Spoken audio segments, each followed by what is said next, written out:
Welcome back to the Alts Podcast. I'm your host, Horacio Ruiz. We bring you industry leaders and creators to give their insights on the rapidly changing and exciting world of alternative assets.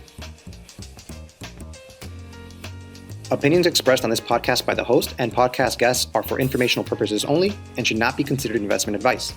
Podcast hosts and guests may maintain positions in the offerings discussed in this podcast. The intro song, Fishing for Pets, is written and composed by Alan Goldshire from his latest release, Live at the Lakeview Lounge. Hi again, thanks for joining me on the podcast. Today we are talking about meteorites with a return guest, Mendy Ouzillou. We first spoke to Mendy in January, and if you haven't listened to that episode, I gotta say, you should go back and listen to that conversation. Our first chat with Mendy is one of our most downloaded episodes, and for good reason. But for today, we're taking a deeper dive into meteorites. We're going to talk about Mendy's experience at the Tucson Gem and Mineral Show in February, some trends he noticed, his thoughts on the fractional lunar meteorite on Raleigh, and so much more. I hope you enjoy my conversation with Mendy.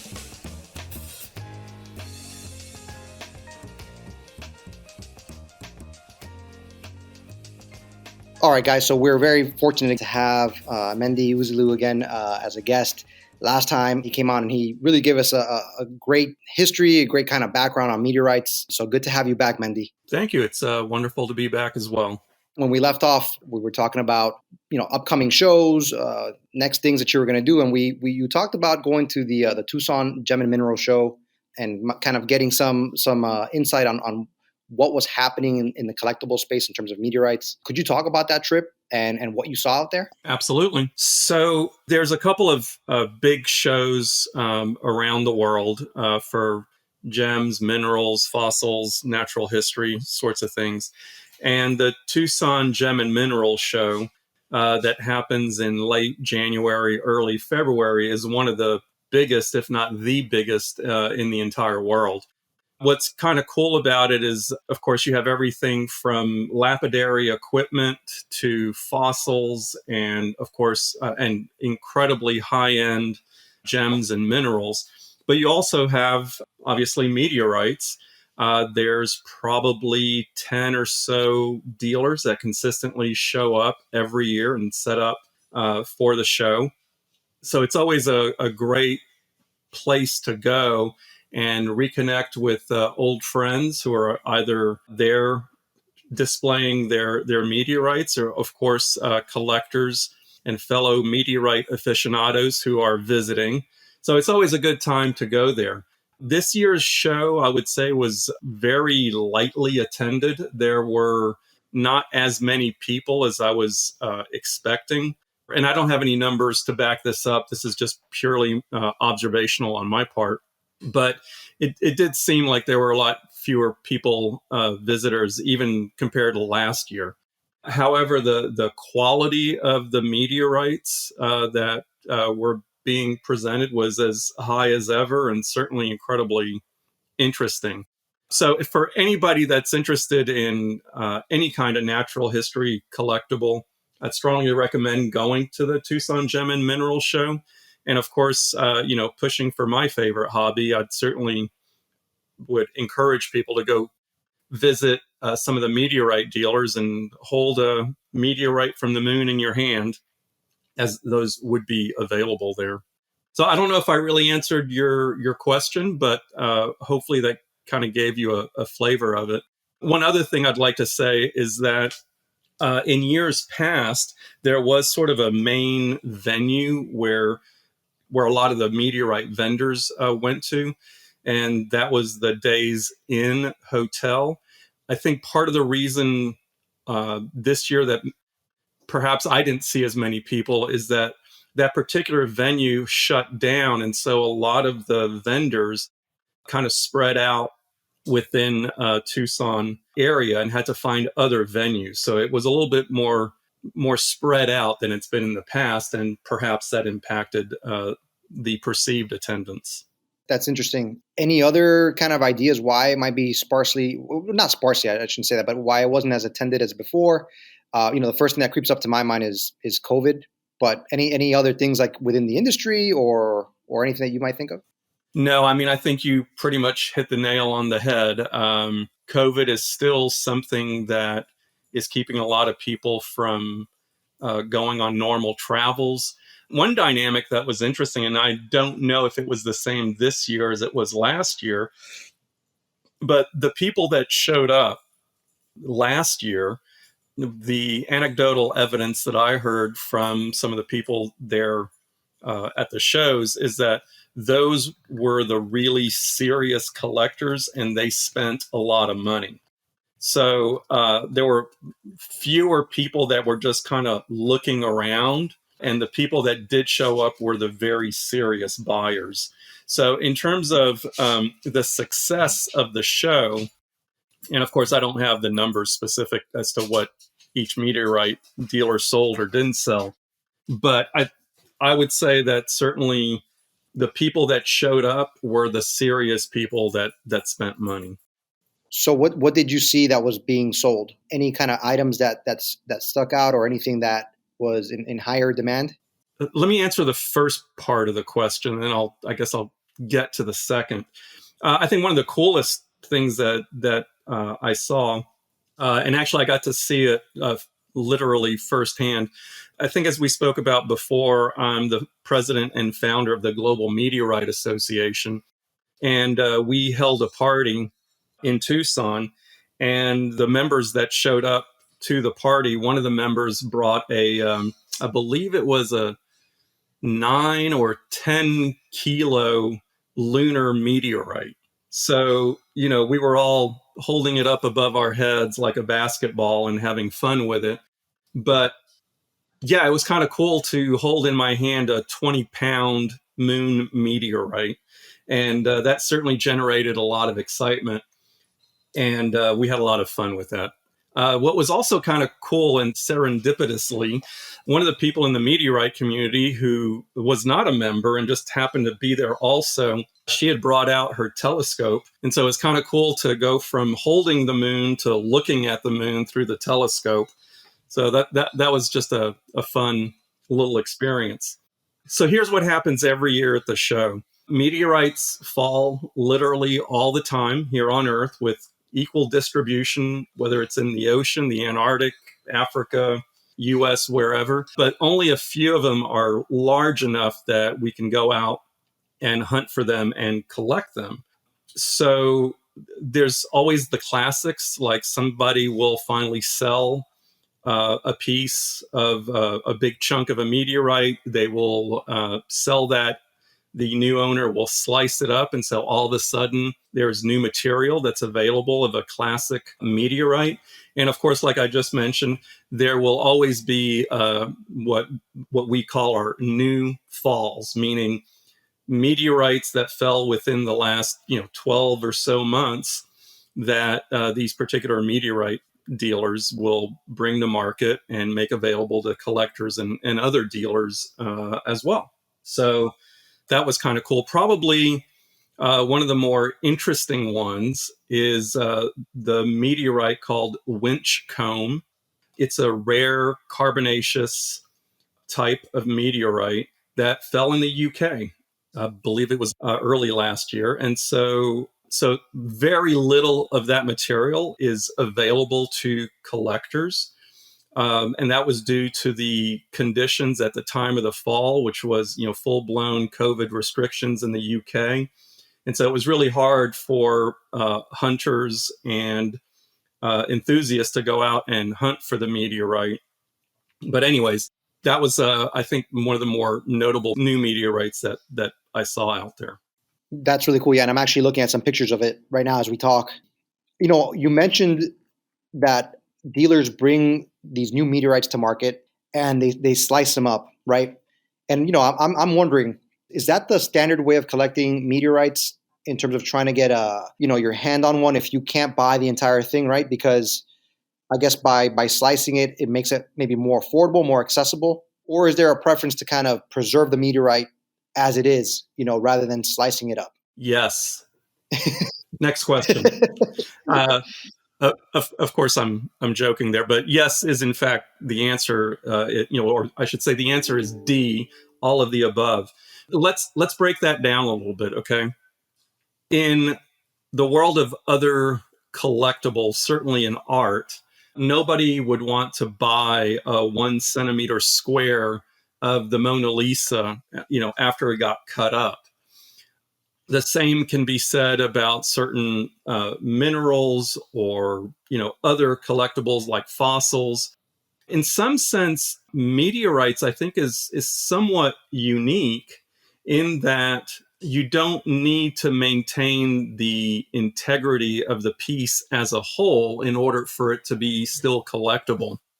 There are some times when that is highly desirable. So, as we talked about before, sometimes meteorites, due to their travel through the Earth's atmosphere, will develop some really interesting, I'll call them artistic characteristics. And when they have a sculptural shape or some interesting features, if you cut those up, then it's like cutting up the Mona Lisa.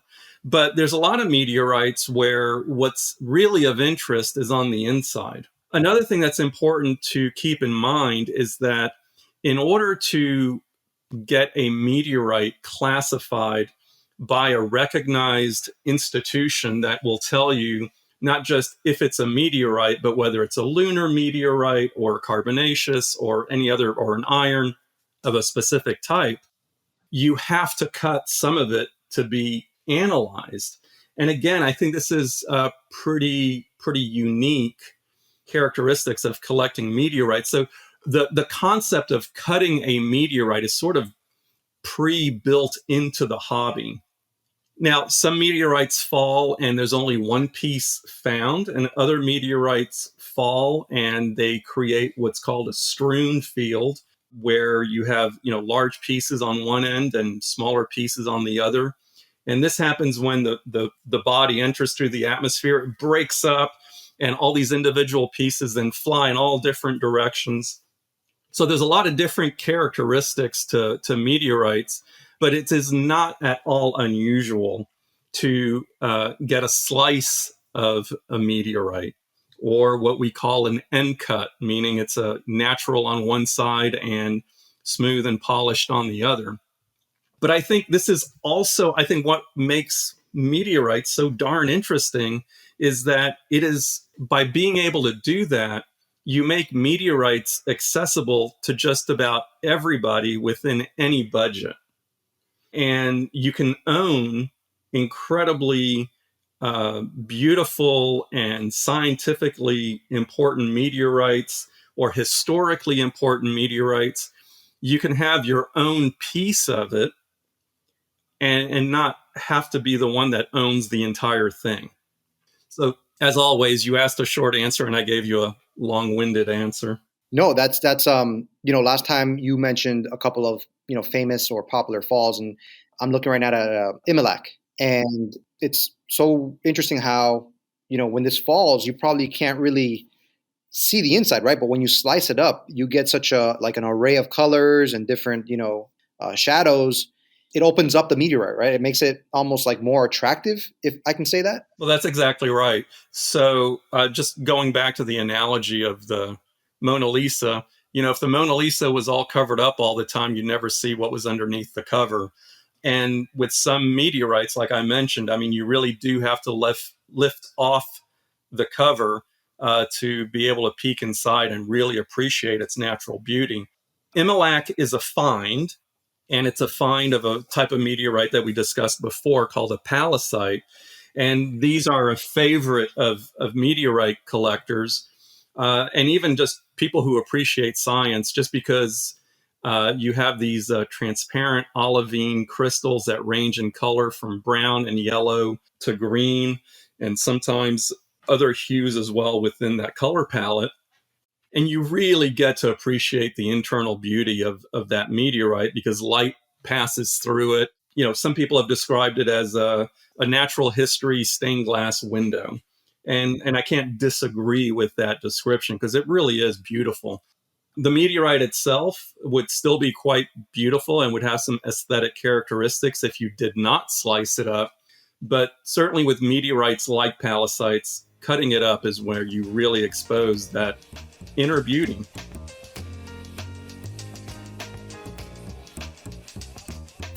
I was wondering if you could talk a little bit about the current market. And, we analyze all these different assets. And, within every asset class, you have, certain types that are doing better than others. So if you're talking about sports cars, some sports cars are going to do better than others.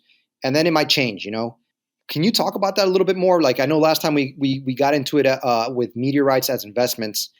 And my question is, do meteorites work the same way, like in an economy like we are in now, where there are fears of a recession, we have inflation, and so do you see that there are more people going out in the market, selling their stuff, maybe at a rebate, so that then they can get some more, liquidity? Does it work that way? I'm really trying to just pause here to provide you a thoughtful answer. Okay, let's just start with a very basic caveat. If you are planning on retiring off of your meteorite collection, it can be done. I just don't recommend it for the faint of heart. It's not a liquid asset. It's not easily disposed of, and certainly with meteorites, it's still I would call them a small niche market. Of course, I'm trying to do my share to grow that, but there's some truths about the meteorite market that will never go away. And thus, as long as you have a functional economy, meaning, during quote unquote normal times, and even right now, I would call this normal times, where there's no, war or any kind of uncertainty within our country. Obviously, the geopolitical conflicts going on right now are destabilizing for a lot of things, including meteorites. However, having said that, here the absolute truth. There was a time when museums would trade some of their meteorites in their collections, especially if they had like a large amount of them. And remember what I said, a meteorite can be sliced. So what they would do is they would trade some meteorite in order to expand their collection of other meteorites that they would, under normal circumstances, not have been able to afford or acquire. And though this still does happen to some degree, it is drastically less than it was 5 years ago, 10 years ago, and certainly 20 years ago. So these truly are museum specimens by definition. Those are the ones that will forever hold their value because you just can't get them anymore. Meteorites are a finite resource, and now you've taken a finite resource and made it even more difficult to acquire. So one of the trends that I've seen and continue to see is that these real museum specimens continue to go up in value. Those are specimens that it probably is not a good idea to cut those up, especially if you have documentation that comes along with it, like a museum label, and you would want the weight of your specimen to be properly documented and reflected as the same weight on the specimen card. Just that keeps the history and the provenance of that specimen with the documentation intact. And that's certainly highly prized by collectors and what I would call meteorite investors. There's always a new interesting fall. The prices are all over the place. When a meteorite falls, typically it'll go through what I call and what other marketing / I guess economists would call a bathtub curve, where the price is high. If there's a whole lot of it, more comes to the market, the price craters, then it stabilizes, and then when demand dries up, the price goes back up. So every kind of meteorite will have its own dynamics, and it's all, supply, demand. I mean, your basic economic factors will drive the price up. What's interesting, of course, is there is a geographic preference. So had that meteorite I spoke about that fell in the UK had that fallen, let's say, in North Africa, the price would have been dramatically less. And that is, so, if you collect meteorites from the United Kingdom, this would be a top meteorite for you to acquire.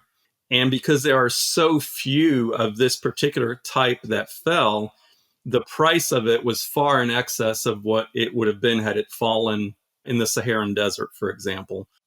So, like any other collectible, really understanding the subtleties of the market and the dynamics are critical to making a good financial decision. And that's why I also always advise my clients, buy what you love. Let me guide you to kind of merge what you love with what makes financial sense. And like that, you get the best of both worlds. That's so interesting. So you're basically saying that the same exact meteorite, its value on the secondary market or on the market will be determined a lot of times by where it falls. Yes. Just the fact that it comes from the UK rather than North Africa makes it rarer because of where it landed. Right. So part of the reason is where the money is. The people that are collectors, there's a whole lot more of them in the UK than there are in North Africa. So for them, it's like, well, I want meteorites that fell in my country or my near my city or whatever. So, and the UK, from a weather standpoint, is not all that friendly to meteorites. It rains a lot. Especially this kind of meteorite that fell, probably there'll be no traces of it left after about 3 to 5 years if you were to find another piece. Whereas the Sahara and North Africa, the weather is very favorable to preserving meteorites. So whether you go today or 2 or 3 years from now, that meteorite will still be there. So it's not just geographic exceptionalism. Some of it just literally has to do with, the weather and the terrestrial conditions in that area. But as with anything, you have to follow the money. There's a lot of hunters. There's a lot of dealers in North Africa, but there are very few collectors. Gotcha. So we talked a little bit about that there are falls all over the world. And so, I went online and looked at some recent falls. There's a couple in Canada. We mentioned one in the UK. When these things happen, when you have a fall, are you plugged into that? Like, is there like a call for meteorite hunters to join a search and kind of say, hey, there's going to be 10 of us going out to Canada. Want to join? Is there a mobilization among the community? There is. And like with anything else, you have cliques or groups of people that, they like to go out and do things together. Usually what will happen is, certainly on some of the Facebook groups, there'll be a posting, hey, there was a big bright fireball. Somebody will then say that, okay, we've analyzed the direction of the fall. We've triangulated where it might have been. In fact, one of my friends, he works at NASA and he runs a program called Galactic Analytics. Long story short, what he's figured out how to do is to use weather radar that when it's accessible, he's able to analyze the data and see where a possible strewn field might have taken place. And that helps the hunters determine where's the highest probability of finding meteorites. His name is Mark Fries. His work has been really critical in helping identify where something fell and, in fact, leading to significant recoveries. There's also what are called fireball networks around the world that through video will help triangulate where something fell. So the tools are getting a lot more sophisticated. And what that has helped is now sort of the democratization of going out and hunting for meteorites. What typically happens, though, is, a meteorite falls, the news reports on it, and people who might not have ever considered going out and hunting for a fall will go out and hunt for meteorites because it's fun, it's really exciting. make a lot of new friends. Very likely you're going to walk away finding nothing and getting skunked, which is why when I go on meteorite hunts, I treat it as literally as a vacation and a time to hang out with my friends. And the bonus is finding something. But there are meteorite hunters who do this professionally and will go out even to dangerous locations to go and hunt for meteorites. I prefer to hunt for meteorites on my computer screen and through my network of friends than doing that. Can you give me some insight on that? Like that intrigues me. I gotta ask the question, right? Like, what would that be like going into a dangerous location? Is it the country? Is it just kind of like the the restrictions that going there? Are some meteorite hunters maybe even risking their lives doing that for the chase? Hunting meteorites is as much of an addiction as it is to collect meteorites. Just the risks are a lot higher. I mean, I remember there was a meteorite that fell in Turkey not all that long ago, and the hunters, they were Western hunters, went out there, and they were reporting hearing gunfire in the background and seeing smoke plumes and stuff like that. So not every hunt is like hunting in the UK where it's, beautiful, pastoral, and really safe. Like I said, meteorites fall everywhere. And by the way, dangerous can also mean unbearable weather conditions. I remember in the Sahara, there was a fall of a rare type of meteorite. And unfortunately, a person died from heat exhaustion because it was so hot. So it's not without risks, for sure. And wherever there's a financial motive, people are willing to risk sometimes too much. My personal feeling is that I have a family, friends, a child.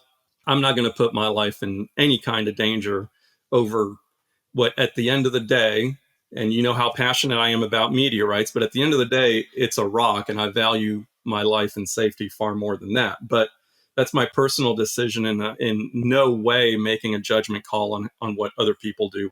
Good points. Like with anything, right? The excitement is always going to be there. I ran into a story in preparing here, Mendy, and I don't know how easily this would be, but there's stories about how they found some dinosaur fossils that seem to have maybe come from the day of that giant impact that killed them off. Right. And they're even saying that there are parts of the asteroid impactor, they called it, like parts of the asteroid that actually is responsible for the extinction of the dinosaurs. And to me, I'm thinking, to have that in your possession, whether you're a museum, an institution, or an individual, that's got to be something, huh? Like owning a part of the asteroid that basically, changed the course of, of Earth's, evolution. Is it possible for that to still be preserved? I mean, do you have any insight on that? So I did not get a chance to read the article. I just saw the headline. So what I'm going to proceed to say is speculation on my part.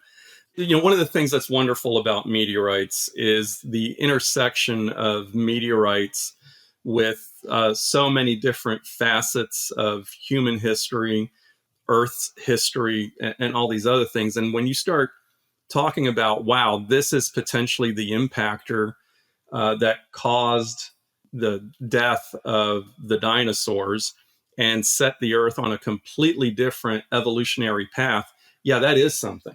I would find it highly unlikely, and again, I haven't read the article, but when they say they found pieces of the impactor, my guess is that we're talking about teeny tiny pieces.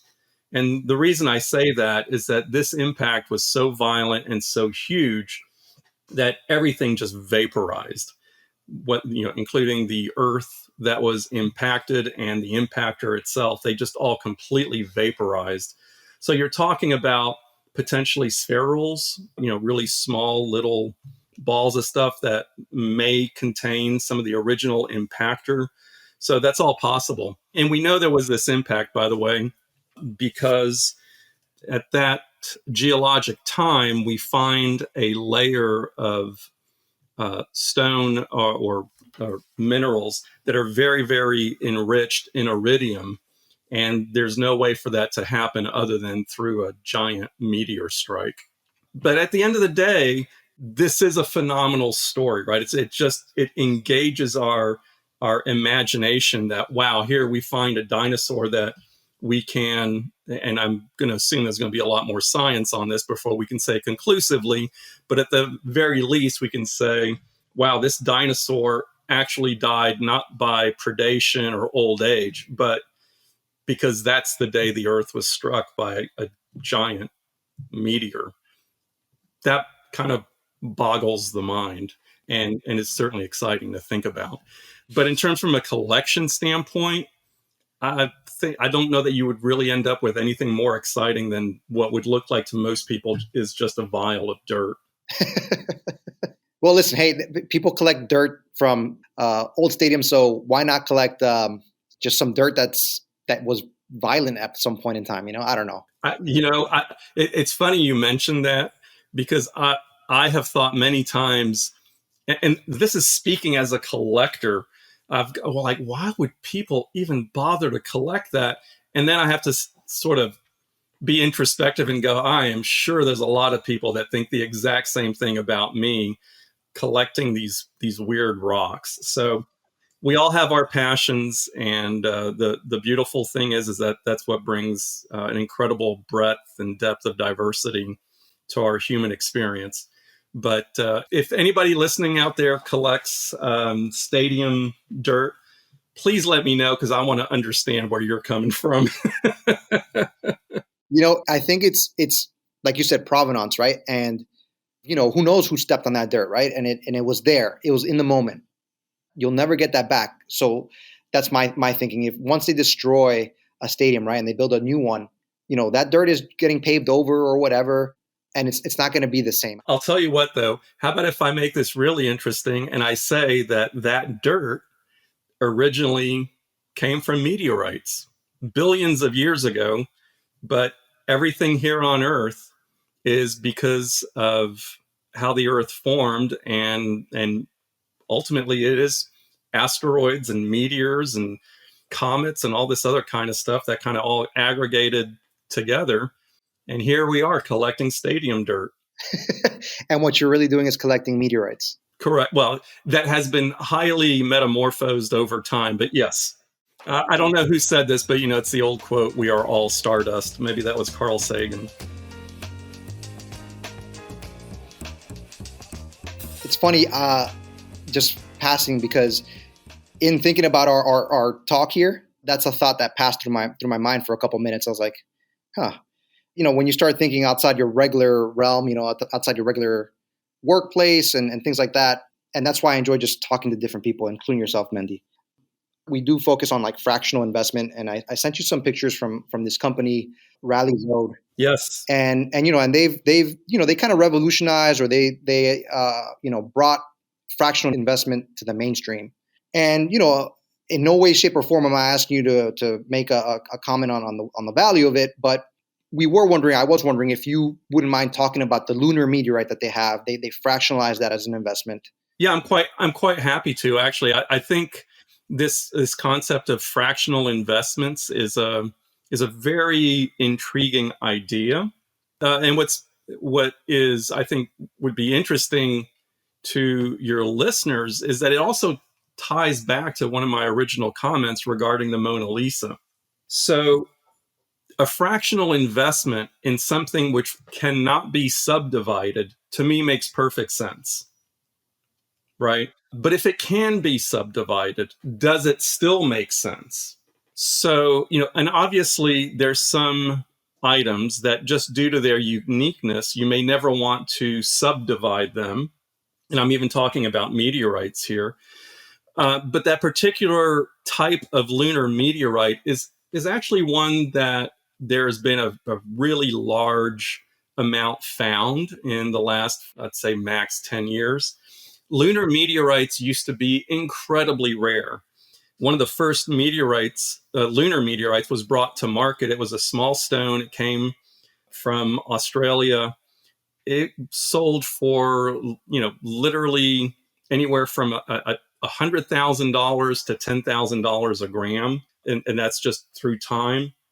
But that's just, again, supply demand. The only way you could get a moon rock back then was if you went to the moon. Now we have an abundance of riches, but of course, when you have an abundance of riches, those riches may not seem as special as they used to be. So that particular meteorite you're referring to is a type called a lunar feldspathic breccia. The word breccia just means it's a mingling of a whole bunch of different types of rocks. But it also happens to be something fairly common, and you have high quality feldspathic breccias, and you have less interesting, I'll say, lunar feldspathic breccias. But the point is this, that in fact, I have in my inventory today lunar feldspathic breccias that weigh around 10 grams, and you could buy that for, we'll say conversationally, $100 a gram. There's no fractional investment here. You pay me the $1,000 for that 10-gram stone, and you get to have a physical piece of the moon in your hand. Now, the concept of the fractional lunar meteorite, it's all well and good, but me personally, I would rather actually have a piece than own a piece of paper that gives me ownership to a piece. Because the idea in this fractional ownership is that all ships rise and, of course, fall with the tide. One of the things that's a concept also that's fairly unusual to meteorites, and it's not a steadfast rule, but it is a very significant trend, is that the bigger the meteorite, the lower its value per gram. So because this particular, we'll call it an asset, can be subdivided into smaller chunks, the smaller chunks will cost more than if you buy a big chunk, right? Or if you were to buy the whole thing. So remember that 20-pound lunar meteorite I was talking about? The person who bought it whole can slice it up, subdivide those slices even further, and sell it for a significant profit. It's a buy low, sell high, and you're putting additional value into it through preparation and making these smaller pieces available. So, of course, that needs a profit motive to do that. So this particular lunar meteorite, the idea is that it will go up in value over time. And in my mind, yes, I'm already hearing whisperings that fewer lunar meteorites are being found and the price of lunar meteorites is going back up. I mean, there was such a glut in the market that you could buy a lunar meteorite for some pretty common other meteorites there for a while.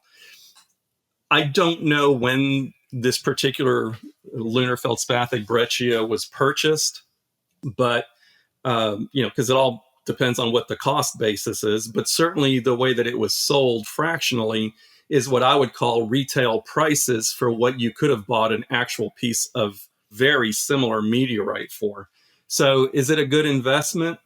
I don't know. I think the concept is really quite brilliant, but it has to be applied to the right collectible and asset class in order for it to make sense. And like I said, artwork, yeah, you can't subdivide that. So having a fractional ownership in, let's say, a Monet would make perfect sense if that was available, but it may not make as much sense in that particular kind of meteorite. It could make a whole lot more sense for a very sculptural meteorite that would never get subdivided. So again, any investor has to really understand what they're investing in order for it to be something more than just, hey, look, isn't it cool? Here, let me show you a picture of my fractional investment in this thing. And I think, again, education, research. And that's how you can make intelligent investment decisions. Absolutely. And you mentioned a few things, and one of the first things you said, as the supply increased, more of them are being discovered. And I'm thinking, well, one way that you can grow it without increasing the supply, if it continues to increase, one way you can kind of maintain the value or maybe even increase the value is by growing the hobby, right? Or by growing the number of collectors that are out there to maybe create more demand. I'm kind of wondering if, by having a picture of, having this lunar meteorite up on this platform, that it can maybe possibly, spark some interest, because where else can you buy, I guess, a portion of a fraction of a meteorite? Well, that's easy. You can buy it from me. All kidding aside, well, actually, serious and kidding at the same time. Look, here's the way. I think it's very critical that whatever we need to do to energize and excite people towards science, it's all good. It's like the old saying: "There's no such thing as bad press." It's sort of the same concept here, that if we can raise awareness that you can, in fact, own rocks that fell from space, and some of those rocks are something as visceral and as close to humans as just looking up in the sky and seeing, I own a piece of that thing, the moon, I own a piece of it. That is relatable by everyone. And so if that means that it ignites a passion or even an interest in geology or some other scientific discipline, it is absolutely worthwhile. Your listeners, and the reason for you to have this podcast is about investments. So if we just choose that narrow perspective, I would say, for me personally, because I'm not here to give any investment advice to anybody, but for me personally, I think that there are better avenues. If you want to spend money on meteorites, there's better ways of doing so. Fair enough. Yeah, and all these little intricacies that you talked about, knowing the market, knowing if you actually have a smaller piece, that you can actually sell it more per gram. All that stuff isn't common sense, or it doesn't come natural. You wouldn't think that. Mendy, as always, this was highly informational, really great. I kind of just want to leave it off with open-ended, right? What are your musings, on meteorite collecting right now? Are there any other events that you're looking to attend? And are there any meteorites that you're even eyeing that you think you'd be interested in kind of adding to your collection, if you don't mind talking about that? No, not at all. In June, I'll be heading to the Alsace region of France for one of my favorite meteorite-only shows in a town called Ensisheim. That's really it's an international show, though mostly a lot of European dealers, Eastern European. I'll be curious to see if some of our Russian dealer friends will be able to come. But a wonderful show, very familiar and friendly, and we have a really good time. It's a 3-day show, basically. And then in August, I'll be heading to the Meteoritical Society conference. So this is the scientific conference that happens in Glasgow. This year, I should say, happens in Glasgow. It changes cities all the time. And looking forward to seeing all of my friends who are researchers and scientists. The thing about meteorites is that if you're really focused on collecting one thing, you have to wait a long time, and I have no such patience. So I tend to be very in the moment. It's like, oh, well, that's a meteorite that if it wasn't on my list, it should be on my list, so I'm going to get that. But of course, I do that in a thoughtful way because, as a meteorite dealer and collector, I don't want to pay more for something than I should. And I want to know also that it has good resale value. And then sort of one of the last, as you call them, musings that I have is that one of my passions is really trying to spread the love and interest in collecting meteorites. And as such, about a little bit over a year ago, I founded a new organization called the Global Meteorite Association. It's www.gmeta.org. And, our goal is education, outreach, ensuring that our members adhere to a code of ethics and a code of conduct and guidelines to ensure authenticity of meteorites. We plan on, like I said, doing a lot of outreach to people. So it kind of ties back into your comment about using the fractional meteorite as a way of engaging people's minds. I just want to get more people involved in collecting meteorites. It's not just good for the meteorite community, but it's also really good for science. We learn so much about how our solar system, galaxy, and universe, how it works through meteorites, that by growing the hobby, we can also potentially engage new minds that will become, really important researchers in the field of meteoritics. So there's just a lot of benefits to doing so. And I'm really excited about this particular journey that we are on with the Global Meteorite Association to try and really do a lot of grand things. And, I like to think big and accomplish bigger. So that for me is definitely a big to-do item on my list. That's awesome. If you guys can get in touch with him, Mendy, like you mentioned, you were the president, the founder and president of the Global Meteorite Association. And also, get in touch with you through your website, skyfallmeteorites.com, which we'll also have, on our podcast so people can reach out. Mendy, I'm going to reach out to you in a couple months again, man, and I'm going to have you back, talk about those shows, and I'm going to have more questions for you, okay? You know what? You have more questions, I'll have more answers. Just you got to put up with my rambling occasionally, but it's fun as always, and I'm really, really glad we had a chance to have this follow-up conversation. Same. Thank you very much, Mendy. Take care, safe travels, and we'll keep in touch. Super. Same to you. Bye. That was another great talk with Mendy. It's really a pleasure listening to an expert talk carefully and honestly about their expertise. If you have any meteorite-related questions, are interested in the hobby, or just want to learn more, Mendy would be happy to speak with you. I'd like to thank him for coming on the podcast again, and I'm looking forward to getting him on the podcast in the future to hear about his travels in France and Glasgow. And I'd like to thank you for spending part of your day with ALTS. If you enjoyed listening to the podcast, let others know about it or leave a review or a comment. Until the next episode, take care.